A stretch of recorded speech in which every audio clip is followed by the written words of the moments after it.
Abad 21, era tanpa pergulatan pemikiran. Benarkah demikian? Sedikit menoleh ke belakang. Coba kita lihat bagaimana rangkaian dari lintasan transformasi budaya yang terjadi di negeri kita.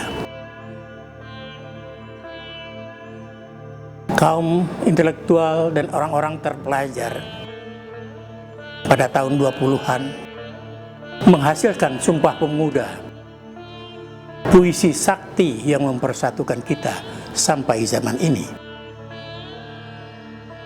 Pada tahun 35 terjadi pergulatan besar di dalam pemikiran kebangsaan Indonesia yang terkenal dengan polemik kebudayaan.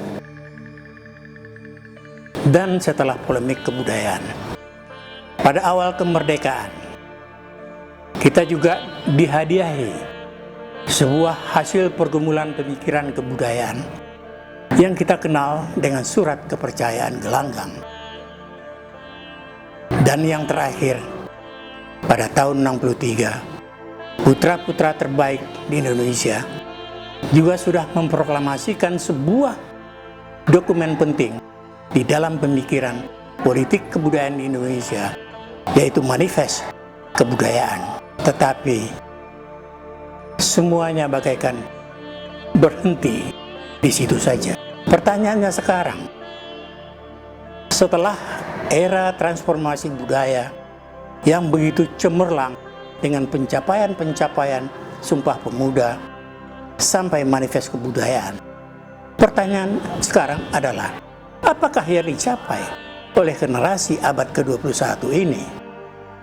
Pertanyaan inilah agaknya yang sangat mengusik, sehingga ada yang serta-merta menganggap generasi abad ke-21 adalah generasi tanpa pergulatan pemikiran kebudayaan.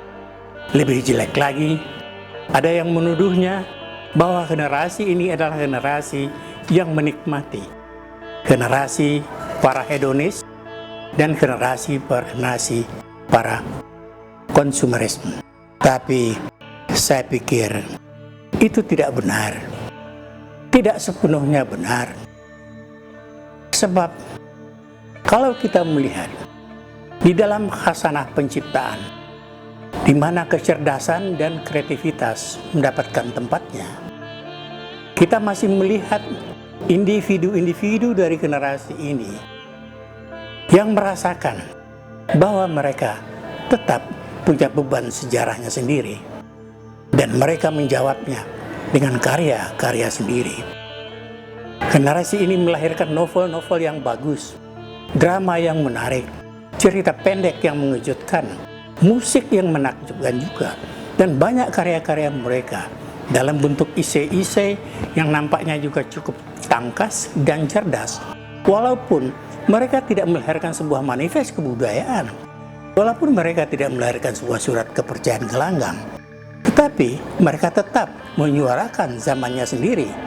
Kreativitas tidak pernah mati, dan anak muda tetap merupakan ujung tombak dalam suatu gerakan kebudayaan baru, meskipun gerakan itu belum bernama.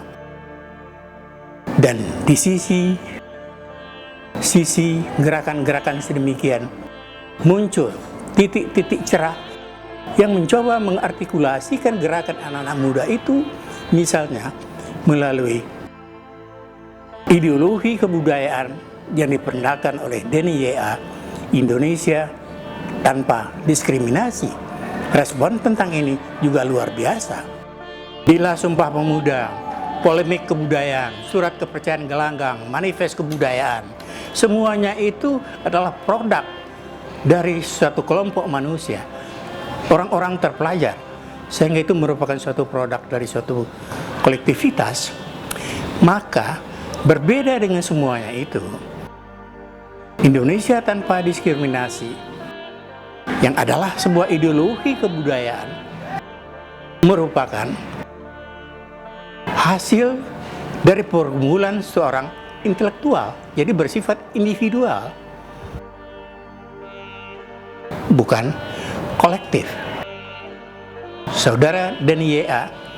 hanya sendiri, tanpa siapa-siapa, ketika dia merumuskan ideologi, merumuskan Indonesia tanpa diskriminasi, yang kemudian kita kenal sebagai ideologi kebudayaan.